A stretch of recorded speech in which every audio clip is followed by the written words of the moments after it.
There comes a moment, often quiet and without warning, when everything you used to chase begins to dissolve. The goals that once felt urgent now feel artificial. The relationships you once fought for start to feel distant.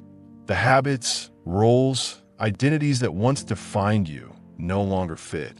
It's not depression, though it can feel like it. It's not apathy, though it mimics it.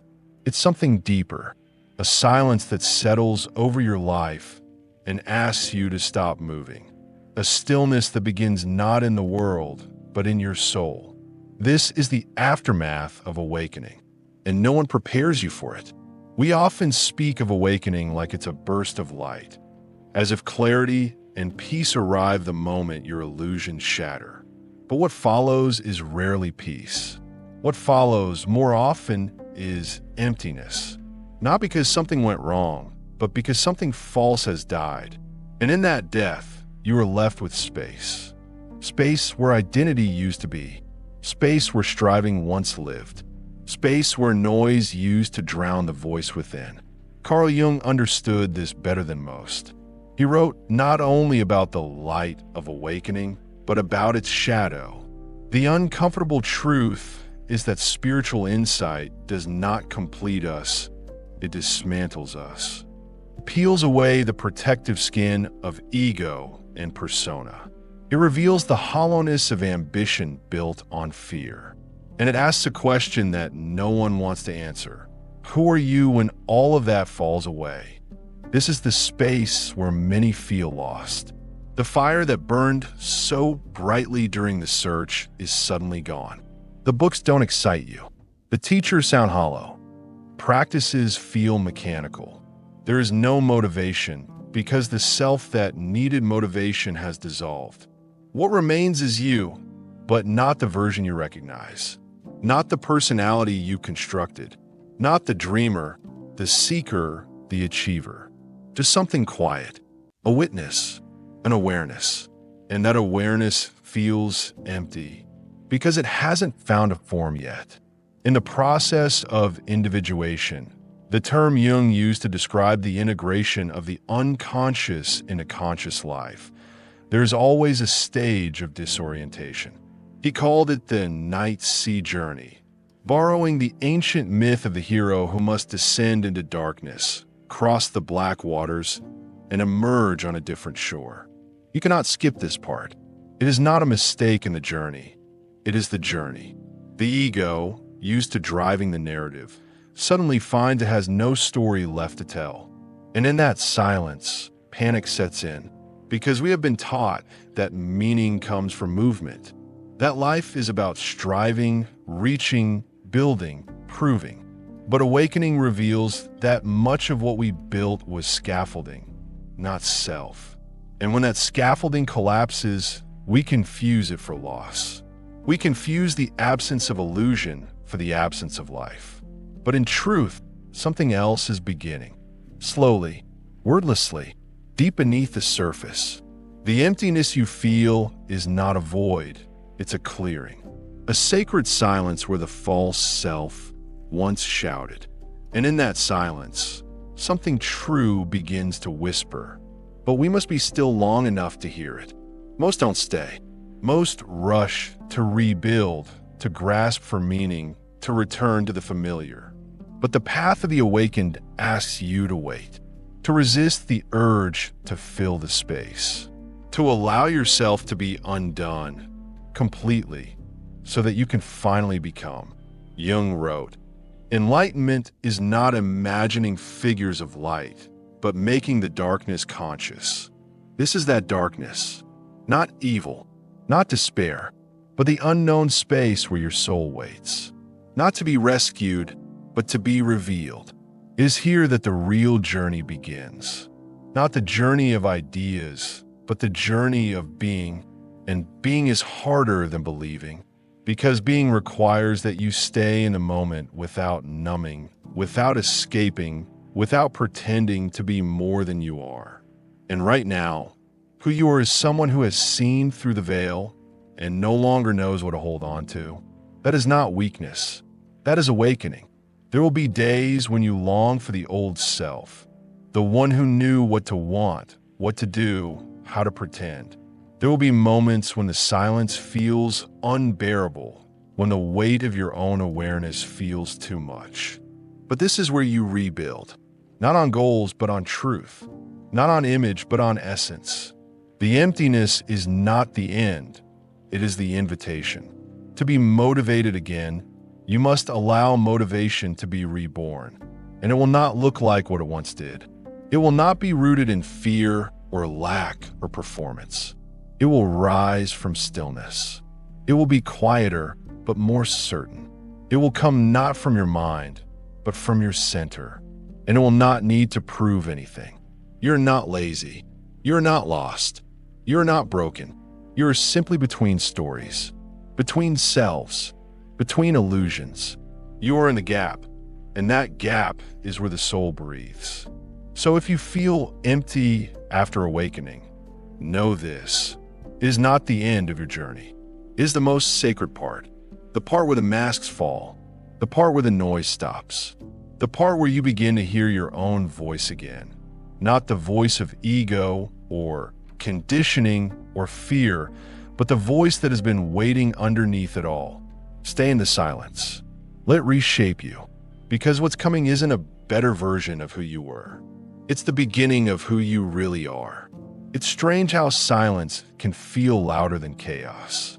After awakening, when the noise falls away, the distractions, the false urgencies, the self-concepts you didn't realize were masks, you're left in that echoing space. And it's here, in the absence of what once kept you occupied, that the weight of your own emptiness begins to surface. But this emptiness isn't passive. It pulses. It vibrates like something that wants to become. And yet, you don't know how to touch it. Most people mistake this phase for failure, as if waking up was supposed to lead to clarity, motivation, and joy.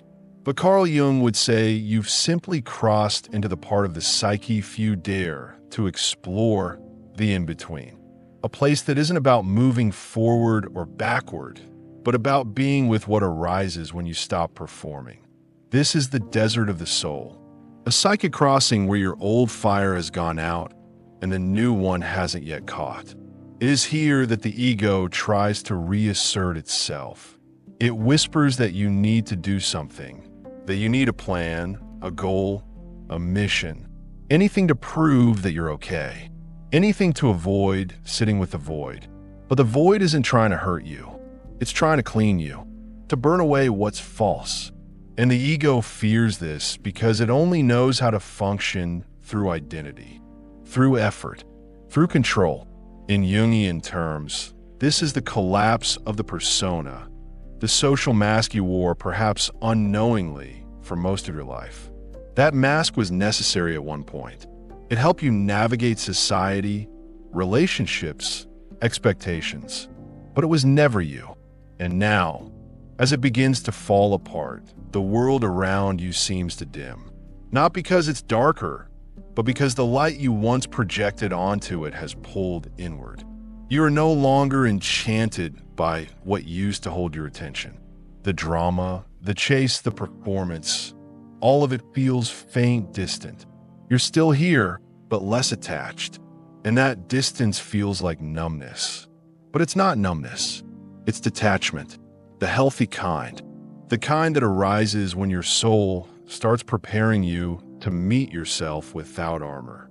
Jung described this process as the confrontation with the shadow, the parts of yourself you rejected, denied, or repressed.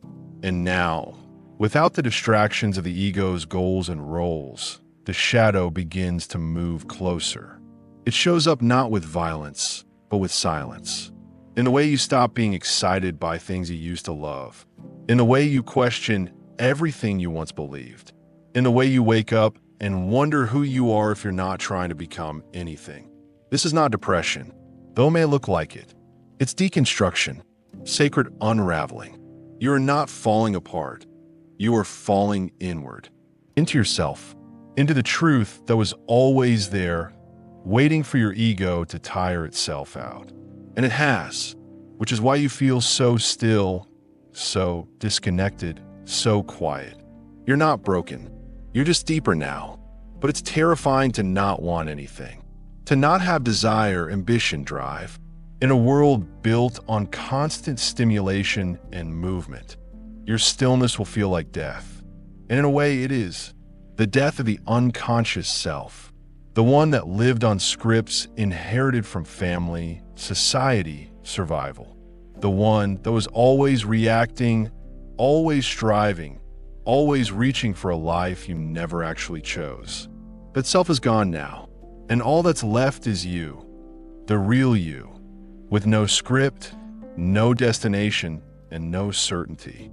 That's why it feels so heavy. But something is emerging beneath the surface. A different kind of motivation, one that doesn't come from lack, but from alignment. One that doesn't seek to prove, but to express. One that doesn't run from pain, but walks beside it. And you can't rush this kind of emergence. You can only surrender to it. Jung believed that the unconscious is not just a storage space for trauma and instinct. It's the birthplace of symbols, archetypes, and meaning. And when the ego steps aside, those deeper layers begin to speak. Not in language, but in dreams, in images, in strange sensations that rise without warning. This is your psyche beginning to reorient itself around a deeper center, what Jung called the self. Not the self as in personality, but the self as in essence. The whole, the totality of who you are, conscious and unconscious, before the world told you who to be. You begin to notice that what used to motivate you, money, recognition, validation, now feels flat. But you don't yet know what to replace it with. So you hover, in limbo, in silence. And this silence is not empty. It's sacred. It's the womb before rebirth. But because there's nothing external to show for it, it feels like failure. You fear you're losing time. You fear you're wasting your life. But the truth is, you're being real for the first time. When everything you've ever built falls away, you learn what you've been building on. And if that foundation was illusion, it must go. You don't get to skip this part. You don't get to rush past the ashes and pretend you're still intact. You have to sit there inside the dismantling and feel everything. The grief of the old self, the fear of the unknown, the quiet hope that maybe, just maybe, this isn't the end. And it's not. Something is waiting on the other side of this emptiness. Not a return to who you were, but a movement toward who you truly are. And this movement doesn't begin with motivation. It begins with stillness, with surrender, with trusting the slow, painful process of becoming someone you don't yet recognize, but already are. You're not broken. You are between chapters. You're not empty. You're clearing space. And you're not lost. You're being called inward, not to fix yourself, but to finally meet yourself. Let the silence do its work. Let the ground lie fallow. The seed that is meant to grow from this cannot be forced. It will rise when you are ready, when the ego stops resisting, when the soul feels safe again. And when it does, your motivation will return. But not as fire, as depth, not as urgency, as clarity, and not as escape, but as expression. There's a strange paradox that follows awakening. You've finally seen through the illusion, broken the patterns, glimpsed something beyond the ego's story. And instead of feeling empowered, you feel hollow.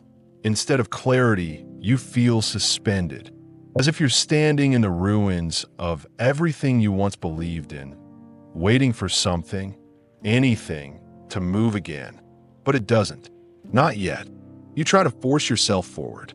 You try to reawaken the drive that used to push you, the hunger that kept you chasing goals, dreams, identities.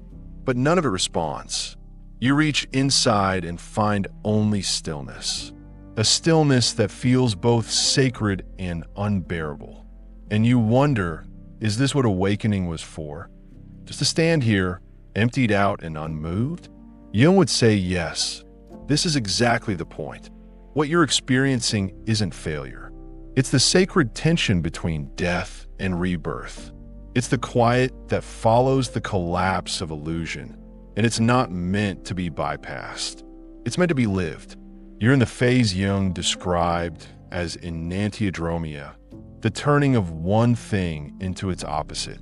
You sought clarity and found confusion. You chased truth and found silence. You imagined peace and found emptiness. And yet, beneath this emptiness, something is listening. The problem is, your old tools don't work anymore. You can't think your way out of this. You can't push through, manifest, affirm, or plan your way into clarity. The part of you that used to drive transformation has been burned out, not because it was wrong, but because it was never meant to take you all the way. That part, the ego, served its purpose. It got you to the door, but it cannot walk through it with you. Not as it was. That's why you feel stuck, because everything in you wants to move, to resolve, to explain, and none of those instincts apply here. You are in the space Jung called the transcendent function, a phase where the opposites within you, what you thought you were and what you might become, are suspended in tension. And this tension, if you can hold it, is what gives birth to the self. But the self doesn't emerge on demand. It emerges in surrender, when the ego has exhausted itself, when you stop trying to feel better and start allowing yourself to just feel. This is not the kind of healing people glamorize. There's no breakthrough moment, no explosion of light, no dramatic spiritual high, just the quiet ache of everything inside you rearranging. You wake up feeling distant from your old life, but not yet present in your new one. You drift through routines that no longer fit, surrounded by people who no longer reflect who you are. And you begin to question everything: your work, your desires, even your sense of self. This questioning is not mental, it's existential. You're not trying to figure life out anymore. You're trying to become someone who no longer needs to. But even this is hard, because we're trained to fear emptiness. We're taught that if we're not producing, improving, or performing, we're wasting time. And so this inner quiet begins to feel like failure. You think you've lost yourself, but what you've lost is the false version of yourself. And now, the space that was once filled with performance is open. And the question becomes, what do you allow to grow there? For many, the first answer is nothing, because nothing is all they can feel. A kind of existential numbness, a flatness that doesn't hurt. It just removes meaning from everything. And yet, that flatness is not a sign of brokenness. It is a psychic fast, a withdrawal from the addiction to external stimulation. Your system is detoxing from a life driven by unconscious needs. It's resetting, and that reset feels like stillness. Jung described this as a necessary descent, not into darkness for its own sake, but into what he called the objective psyche, the field of meaning that exists beyond personal ego, beyond identity, beyond thought. To touch this field, you must become empty enough to receive it. You must stop pouring things into yourself, information, tasks, images, expectations, and start listening, not to the noise of the world, but to the whisper underneath it. This whisper often comes through dreams, symbols, body sensations. You start to feel drawn to strange things, images, words, people you can't explain. You feel repelled by what once excited you. And instead of judging this shift, you must allow it. These are signs that your deeper self is beginning to stir. But be warned, the ego will try to co-opt even this. It will turn awakening into another identity, another project, another thing to achieve. It will rush into label, to define, to package your experience. And in doing so, it will kill the very aliveness you're trying to reach. So don't label this emptiness. Don't rush it. Don't try to turn it into something useful. Let it be useless. Let it be sacred. Let it be what it is, the death space between two selves. Space where the seed hasn't sprouted, but something in the earth has shifted forever. You may feel like nothing is happening, but that's only because what is happening is beyond what the mind can track. It's happening in your nervous system, in your breath, in your silence. It's not a performance. It's a reorientation. And the fact that you're here, in this space, means you are already changing more deeply than you realize.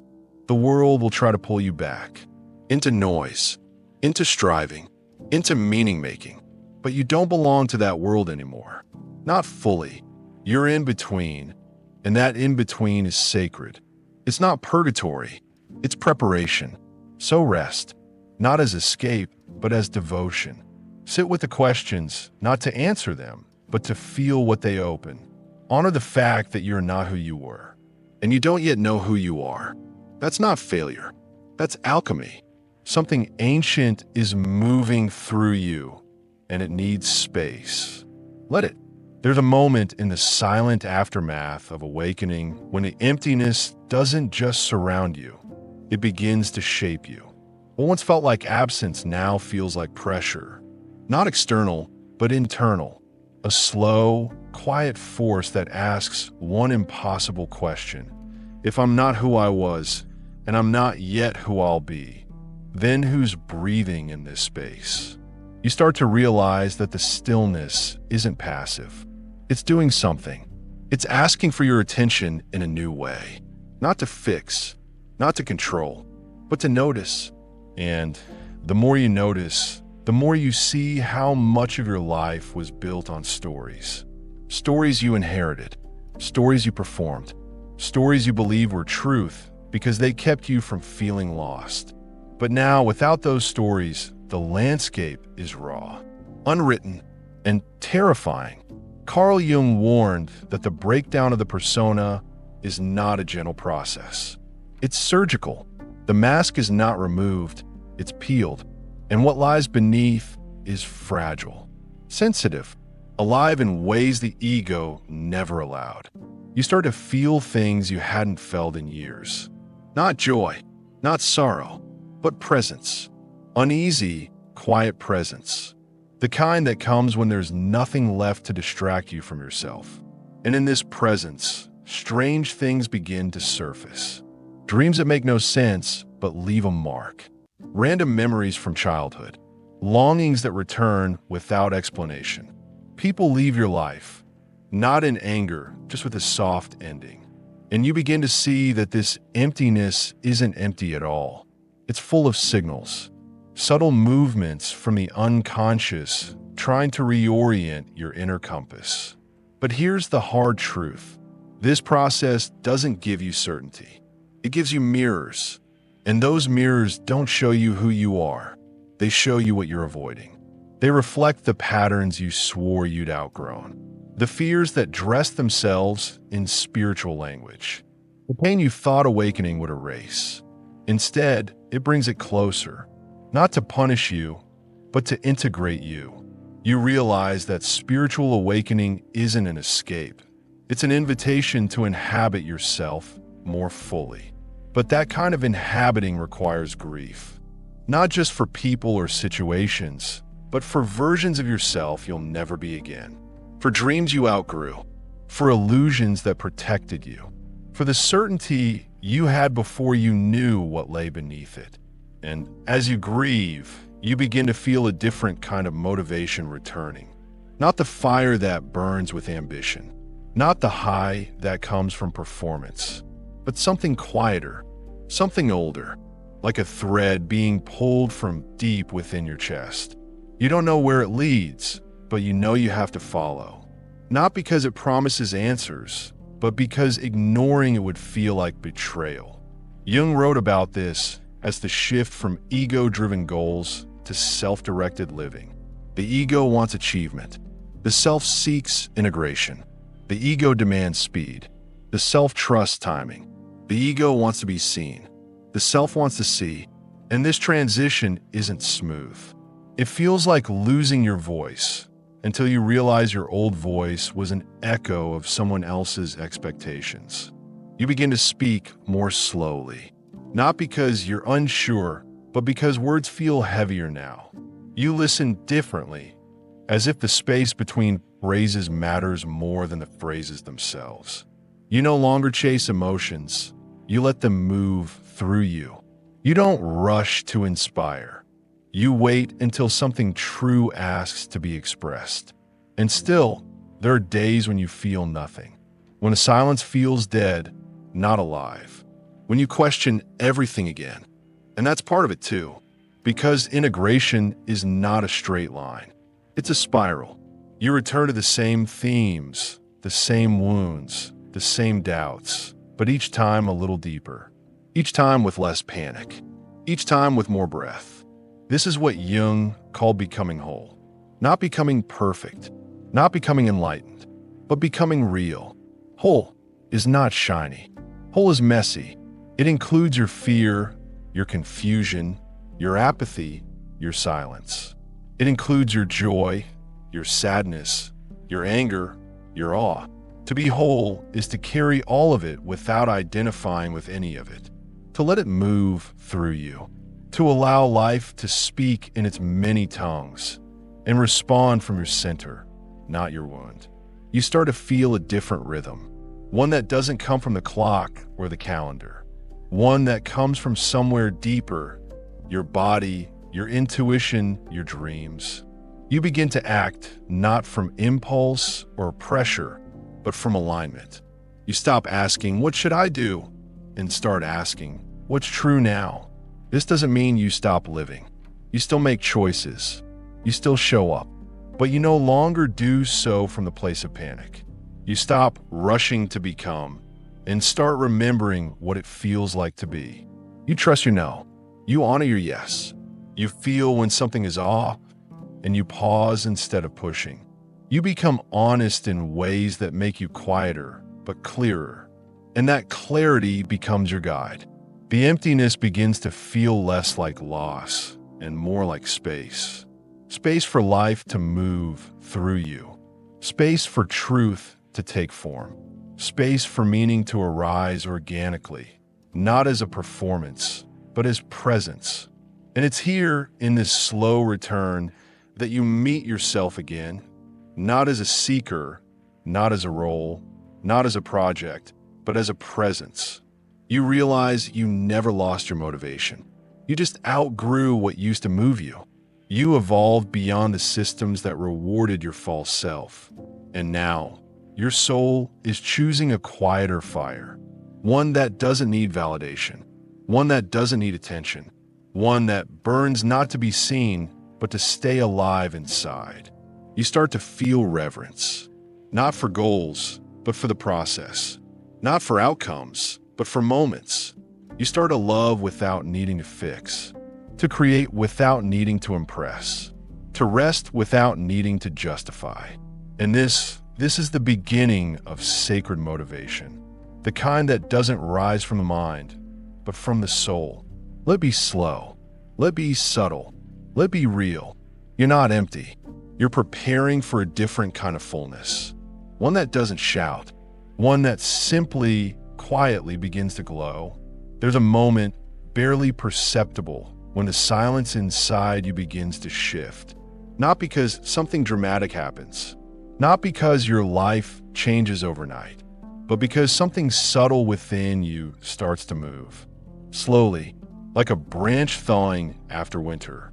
Like a small, steady pulse in a place you thought had gone numb. It doesn't announce itself. It doesn't demand anything. It just returns, and you feel it. A warmth that doesn't come from outside. A quiet flicker of will, not to perform, not to conquer, but to participate in life again, differently. This is the phase that often goes unnoticed, even by the one living it. After all the falling, the stillness, the disintegration, something in you begins to stretch toward the light. But not the light you used to chase. Not the spotlight. Not the fire of ambition. This light is internal. Gentle. It doesn't blind. It reveals. It doesn't burn, it warms. And you begin to see the world again, but this time through different eyes. Eyes that no longer seek confirmation. Eyes that no longer panic when nothing moves. Eyes that know how to rest. Carl Jung often spoke about the process of becoming whole as a cycle of descent and return. But what he emphasized is that the return is never a return to what was. The return is to something deeper, more integrated, more honest. It is not about becoming what others expect, but about living from the center that awakening uncovered, the self. And this self does not act out of habit. It does not react from fear. It waits. It listens. It chooses. You may find that your desires return, but they no longer possess you. They don't drag you forward like they used to. Instead, they emerge gently, like small waves touching the shore. You feel called, not compelled. You move, not because you're trying to escape yourself, but because something inside you wants to express, to respond, to exist authentically. There's a new kind of motivation, one that grows in silence. It doesn't come from competition or survival. It comes from alignment, and it's quieter than what you're used to. So quiet, in fact, that at first you might miss it, because the world told you that motivation was fire and speed and hunger. But now you're discovering that real motivation is rhythm. It's breath. It's something that arises naturally when you stop forcing yourself to become something you're not. You begin to live in smaller moments.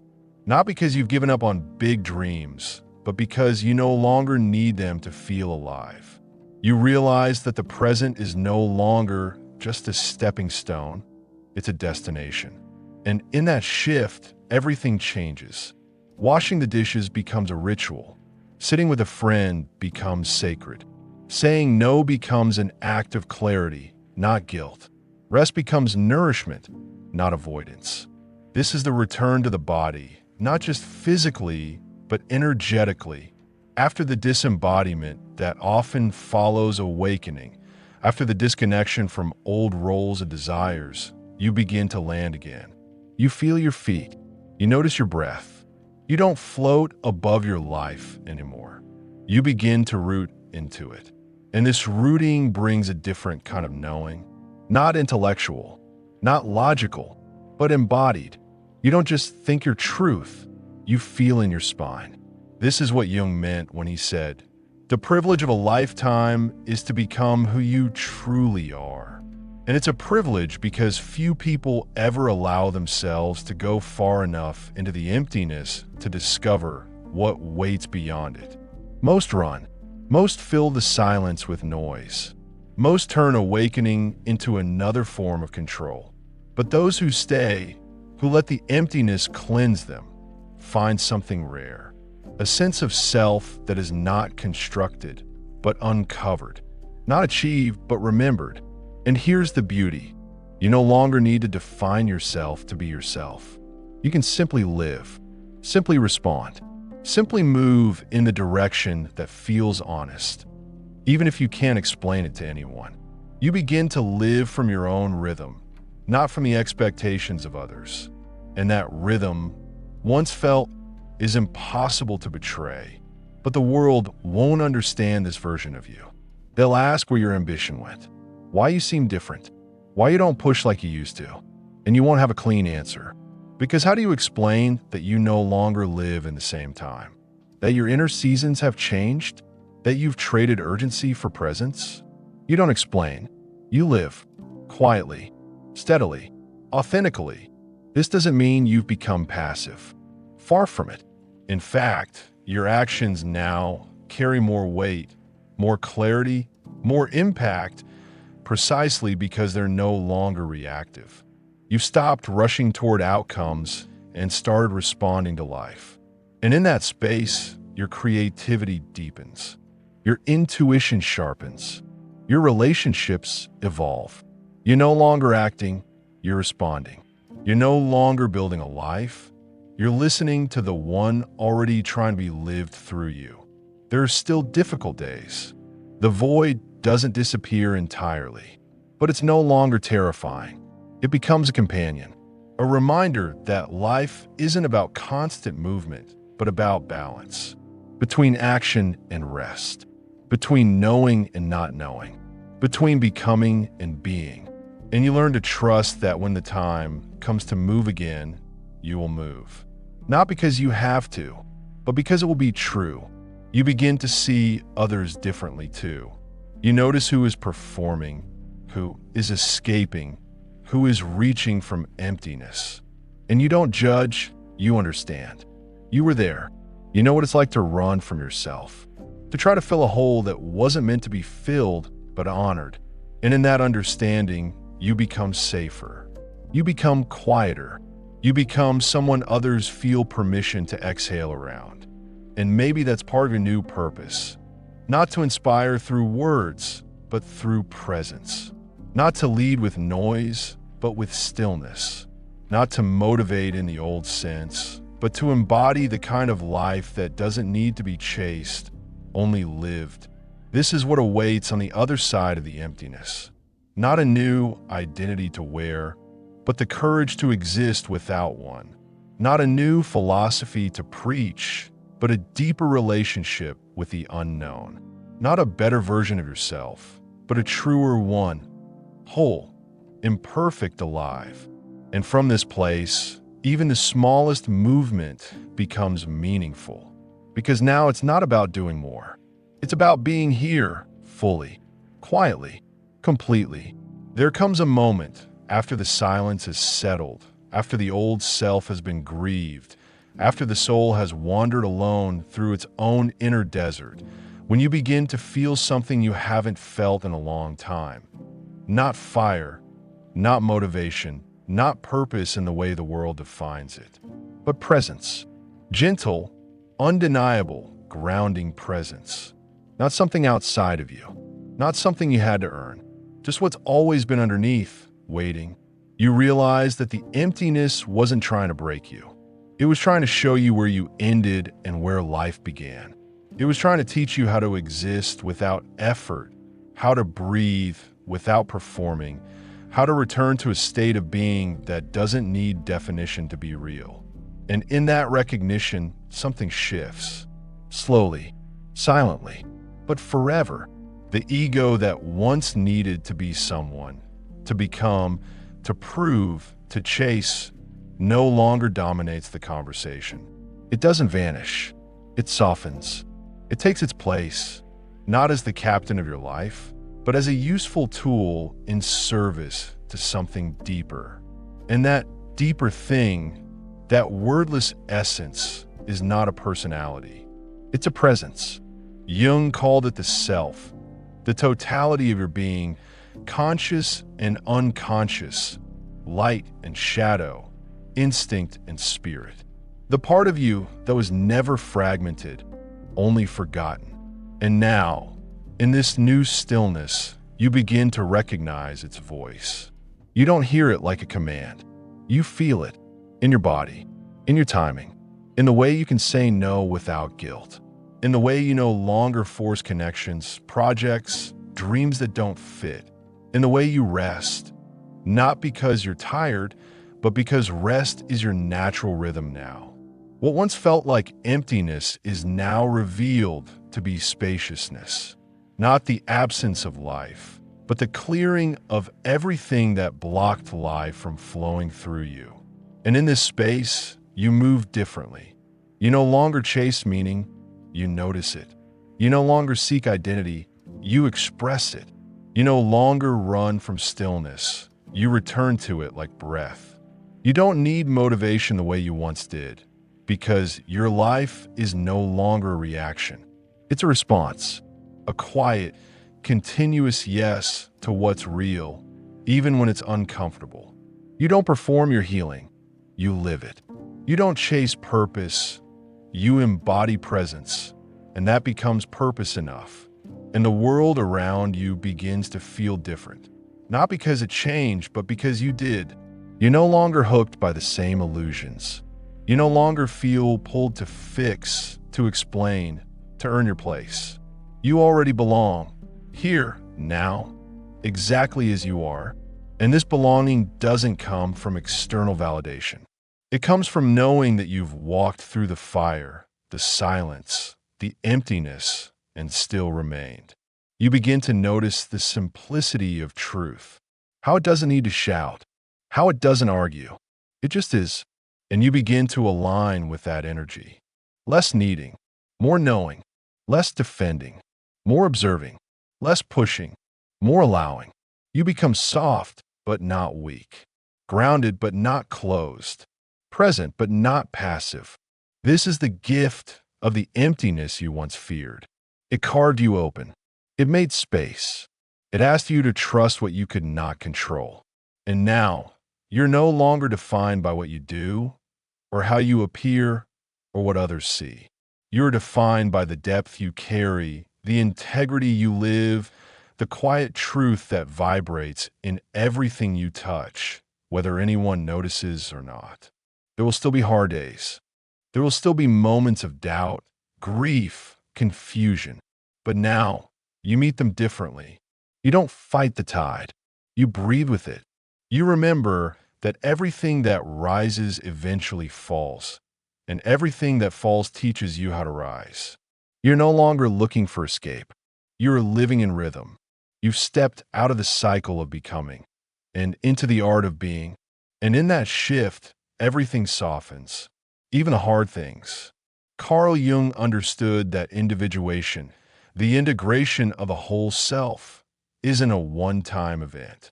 It's a lifelong unfolding, a spiral, not a straight line. But once you've stepped onto the path consciously, once you've walked through the fire and dared to stay in the silence without rebuilding illusions, you can never go back. Not really. You've tasted something more real than identity. You've glimpsed what you are beneath the masks. And even if the world pulls you back into noise from time to time, you now know how to return. You return by listening, by slowing, by trusting the part of you that doesn't speak in thoughts, but in sensations. The part that isn't trying to be good, but whole. And in that wholeness, there is peace. Not perfection, not control, but peace, the kind that lets you sit with your shadow without flinching. The kind that lets you be misunderstood without panicking. The kind that lets you be without constantly trying to become. The emptiness you feared was never your enemy.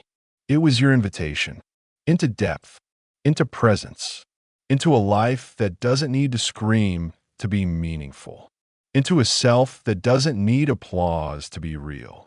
So now, you walk differently. You speak with intention. You create not for reaction, but from authenticity. You choose your energy carefully. You no longer leak your light into people, places, or paths that can't hold it. You have nothing to prove and everything to live. This is what remains after awakening. Not glory, not certainty, but stillness. And from that stillness, a quiet, unstoppable force. Not motivation as it was, but movement as it is. Not the need to be powerful, but the presence to be whole. And from that wholeness, everything begins again.